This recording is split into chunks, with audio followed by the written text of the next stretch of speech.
வேளாண் நிதிநிலை அறிக்கையை தாக்கல் செய்கிறார் அமைச்சர் MRK பன்னீர்செல்வம். விவசாயிகளின் கோரிக்கைகளை நிறைவேற்றும் வகையில் அறிவிப்புகள் இருக்கும் என எதிர்பார்ப்பு.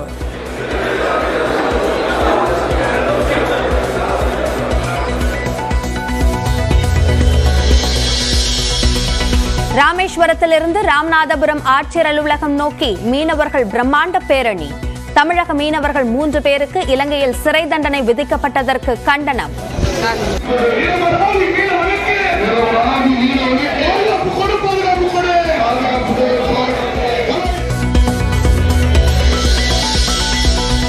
+2 மாணவர்களுக்கான ஹால் டிக்கெட் இன்று வெளியீடு. மார்ச் 1ஆம் தேதி தொடங்குகிறது பொதுத் தேர்வு.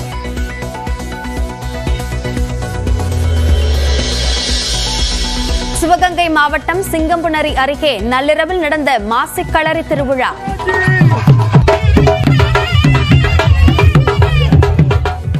ஆயிரக்கணக்கான மக்கள் ராயன் கருப்பன் கோயிலில் வழிபாடு.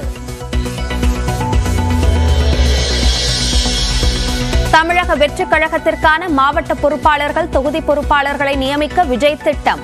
2 அல்லது 3 தொகுதிகளுக்கு ஒரு பொறுப்பாளர் நியமிக்கப்படலாம் என்றும் தகவல். நாளை முதல் மார்ச் 1 வரை மக்களவைத் தேர்தலுக்கான விருப்ப மனு பெறும் அதிமுக. பொது தொகுதிக்கு 20,000 தனி தொகுதிக்கு 15,000 விண்ணப்ப கட்டணமாக நிர்ணயம். தமிழக வேளாண் பட்ஜெட் தாக்கலாகும் காட்சிகளை நம் நேரலையில் பார்க்கிறோம். எழுவாரை எல்லாம் பொறுத்து பல்வேறு தொழில் புரிகின்ற மக்களின் பசி போக்கிடும் தொழிலாக உழவு தொழில் இருப்பதால் அதுவே உலகத்தாரை தாங்கி நிற்கும் அச்சாணி எனப்படும்.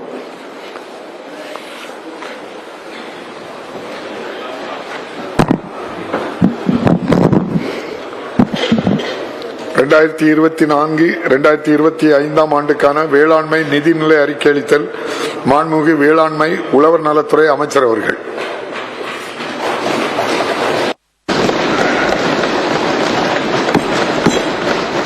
மாண்புமிகு பேரவைத் தலைவர் அவர்களே, உழுதுண்டு வாழ்வாரே வாழ்வார், மற்றெல்லாம் தொழுதுண்டு பின் செல்பவர். உழுதுண்டு வாழ்பவர்களே உயர்ந்த வாழ்வினர். ஏனென்றால் மற்றவர்கள் அவர்களை தொழுதுண்டு வாழ வேண்டியிருக்கிறது. மற்ற சமூகங்கள் உழவர்களையும் உழைப்பாளர்களையும் சமூக நிலையில் கடைசி இடத்தில் வைத்திருக்கும் போது நாம் தமிழ் சமூகம் உழவர்களை உச்சத்தில் வைத்து உச்சி முகுந்ததையும் உண்டி கொடுத்தோரை உயிர் கொடுத்தோராக போற்றியதையும் நாம் தமிழ் இலக்கியங்கள் தெல்லென காட்டுகின்றன. இதனை ஒட்டியே இந்த அரசும் உழவர்களை உச்சத்தில் வைத்து வேளாண்மைக்கென தனி நிதிநிலை அறிக்கையினை தயார் செய்து சிறப்பான திட்டங்களை செயல்படுத்தி வருகிறது. உழவர்கள் வாழும் வளம் பெற வேண்டும் என்ற நோக்கோடு செயல்படும் மாண்புமிகு தமிழ்நாடு முதலமைச்சர் அவர்களை வணங்கி இத்துறையின் 2024-25 ஆண்டிற்கான தனி வேளாண் நிதி அறிக்கை இம்மாநிலத்திலே அளிப்பதில் பெருமிதம் கொள்கின்றேன். முதல் முறையாக ஒன்றை உருவாக்குவது கடினம், அதை வளர்ந்திட செய்வது எளிது. பாதை அமைப்பது கடினம், பயணம் செய்வது எளிது. நாங்கள் தமிழ்நாட்டின் வரலாற்றில் இல்லாத வேளாண்மை நிதிநிலை அறிக்கையை உருவாக்கி அளித்து எண்ணற்ற முயற்சிகளை மேற்கொண்டிருக்கின்றோம். இந்த வேளாண் நிதிநிலை அறிக்கையானது உழவர்தம் வாழ்க்கையை மென்மேலும் வளர்ச்சி பாதைக்கு அழைத்து செல்லும் என்று உறுதியாக நம்புகிறேன். மேலி பிடிக்கும் கை, வேல்வேந்தர் நோக்கும் கை, ஆழி தரித்தே அருளும் கை, சூழ்வினையை நீக்கும் கை, என்றும் நிலைக்கும் கை, நீரூழி காக்கும் கை, காராளார் கை. ஏறு பிடித்து உழவு செய்யும் உழவரின் கைகளே மக்களின் பசிப்பிணியை போக்கி நீரூழி வாழ வைக்கும் கைகள் என்று கம்பர் உழவு தொழிலை மிகவும் உயர்த்தி திருக்கை வழக்கம் என்ற நூலில் சிறப்பிக்கிறார். முழுமுதல் காப்பியமாம் சிலப்பதிகாரத்தில் வேளாண்மை பற்றியும் அதன் நுட்பங்கள் பற்றியும் விளக்கியுள்ளார் இளங்கோடிகள். மன்னராட்சியும் மக்கள் பண்பாடு நிலைக்குமாயின் அந்நாடு வேளாண்மை சிறப்புற விளங்க வேண்டும். மன்னனும் மக்களும் உழவர்களை எதிர்நோக்கி வாழ்கிறார்கள் என்பதனை இறப்போர் சுற்றமும் புறப்போர் குற்றமும் உழவிடை விளைப்போர் சிலப்பதிகாரம் நாடு காண்கதை 150 என்று குறிப்பிடுகிறார். இதைத்தான் அமெரிக்காவில் முதல் அதிபரான ஜார்ஜ் வாஷிங்டன் அவர்களும் மனிதன் ஆற்றக்கூடிய தொழில்களிலேயே மிகவும் நலமிக்கதும் பயனுள்ளதும் உன்னதமான தொழில் வேளாண்மையாகும். Agriculture is the most healthful, most useful and most noble employment of man என்று வழிமொழிகிறார். அல்லும் பகலும் அயராது உழைத்து உலகோரின் அச்சாணியாக திகழும் மேன்மையுடைய வேளாண் பெருங்குடி மக்களை போற்றும் விதமாக வேளாண்மை கடந்து வந்த பாதைகளை மாமண்டலத்தில் பகிர்வதில் மகிழ்ச்சி அடைகின்றேன். நமது வரலாற்று ஆவணங்களில் விலங்குகளை வேட்டையாடுதல், கால்நடைகள் வளர்த்தல் ஆகியவற்றை கற்கால மனிதர்கள் மேற்கொண்டதற்கான தகவலோடு மெய்திரி வகையின் எண் வகை உணவில் செய்தியும் வரையார் என்று தொல்காப்பியர் கூறியதிலிருந்து நெல், புல்லரிசி, காடைக்கண்ணி, உளுந்து, அவரை போன்றவற்றை பயிரிட்டுள்ளதற்கான ஆதாரங்கள் ஆய்வாளர்களின் ஆய்வு குறிப்புகளிலிருந்து காண முடிகின்றது. பின்னர் பட்டறிவாலும் படிப்பறிவாலும் பயிர் வளர்ப்பு தொடர்பான நுணுக்கங்கள் பெறப்பட்டு உள்ளதையும் அறிய முடிகின்றது. மேலும் நம் முன்னோர்கள் பயிர் செய்வதும் உணவு உண்பதும் என்று மேலோட்டமான வாழ்வு வாழாது ஒவ்வொரு செயலுக்கும் முக்கியத்துவம் அளித்து ஒவ்வொன்றையும் நுணுகி ஆராய்ந்து நுட்பமாய் கண்டறிந்து தங்களுடைய வேளாண் அறிவை வளர்த்துக் கொண்டிருப்பதை சங்க இலக்கியங்கள் மூலம் மிக எளிதாக நாம் உணரலாம். உணவு உற்பத்தியின் உன்னதத்தை உலக புகழ்பெற்ற பசுமை புரட்சி விஞ்ஞானி பாரதரத்னா MS சுவாமிநாதன் அவர்கள் எதிர்காலம் தானியங்களை அதிகம் கொண்ட நாடுகளுக்கு உரியதை தவிர துப்பாக்கிகளை அதிகம் கொண்ட நாடுகளுக்கு அல்ல என்று தெரிவித்துள்ளார்.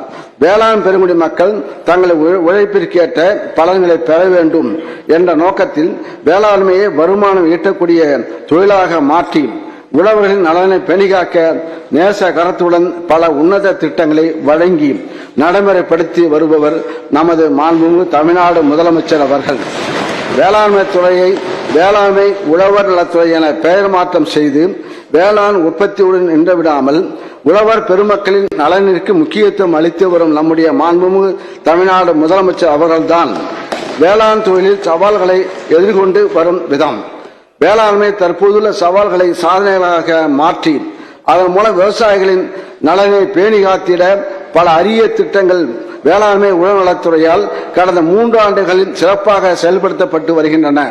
மாண்புமிகு தமிழ்நாடு முதலமைச்சர் அவர்களின் வேளாண்மைக்கான தொலைநோக்கு திட்டங்களை செயல்படுத்தியதன் காரணமாக 2020-21 152 லட்சம் ஏக்கராக இருந்த மொத்த சாகுபடி பரப்பு 2022-23 ஆண்டில் 155 லட்சம் ஏக்கராக உயர்ந்துள்ளது. அரசால் செயல்படுத்தப்பட்ட சீர்மிகு திட்டங்களால் மகிழ்ச்சி அடைந்த விவசாயிகள் ஊக்கத்துடன் செய்திட்ட சாகுபடியால் 2022-23 ஆண்டில் 116,91,000 மெட்ரிக் டன்னாக உணவு தானிய உற்பத்தி அதிகரித்துள்ளது. கடந்த 10 ஆண்டுகளில் நிறைவேற்றப்படாமல் இருந்து கிடப்பில் இருந்த பாசன மின் இணைப்பிற்கான விண்ணப்பங்கள் கடந்த 2 ஆண்டுகளில் மட்டும் 1,50,000 மின் இணைப்புகள் வழங்கப்பட்டுள்ளது. இதனைத் தொடர்ந்து நடப்பாண்டிலும் 50,000 மின் இணைப்புகள் வழங்கப்பட்டு வருகின்றன. வேளாண் தொழிலை மேற்கொள்ள இளைஞர்களும் ஆர்வம் ஏற்படுத்துவது மிகவும் அவசியம். இளைஞர்தான் எந்த ஒரு நாட்டின் எதிர்கால வளர்ச்சிக்கும் முதுகெலும்பாவார். வேளாண் சார்ந்த தொழில்களின் முன்னேற்றத்தில் இளைஞர்களின் பங்களிப்பு மிக முக்கியமானதாகும் என்பதால் 2021-22 ஆண்டு முதல் 268 வேளாண் பட்டதாரிகள் தேர்வு செய்யப்பட்டு தலா 1 லட்சம் மானியம் வழங்கப்பட்டு அக்ரி கிளினிக் உள்ளிட்ட வேளாண் சார்ந்த தொழில்களை தொடங்கி நடத்தி வேளாண்மைக்கு வலு சேர்த்து வருகின்றனர். வேளாண் விளைபொருளுக்கு உரிய விலை கிடைத்திட நம்முடைய அரசு பல்வேறு சீரிய முயற்சிகளை எடுத்துள்ளது. தமிழ்நாடு நுகர்பொருள் வாணிப கழகம் மூலம் குறைந்தபட்ச ஆதரவு விலைக்கு மேல் சன்ன ரகத்திற்கு குவிண்டால் ஒன்றுக்கு 107 ரூபாயும் சாதாரண ரகத்திற்கு குவிண்டால் ஒன்றுக்கு 82 ரூபாயும் ஊக்கத்தொகை அளிக்கப்பட்டு விவசாயிகளிலிருந்து நெல் கொள்முதல் செய்யப்படுகிறது. கடந்த ஆண்டு 45 லட்சம் மெட்ரிக் டன் நெல் கொள்முதல் செய்யப்பட்டுள்ளது. பயிர் வகைகள், கொப்பரை, தேங்காய் ஆகியவையும் விவசாயிகளிடமிருந்து கொள்முதல் செய்யப்படுவதால் விலை வீழ்ச்சியிலிருந்து விவசாயிகள் பாதுகாக்கப்படுகின்றனர்.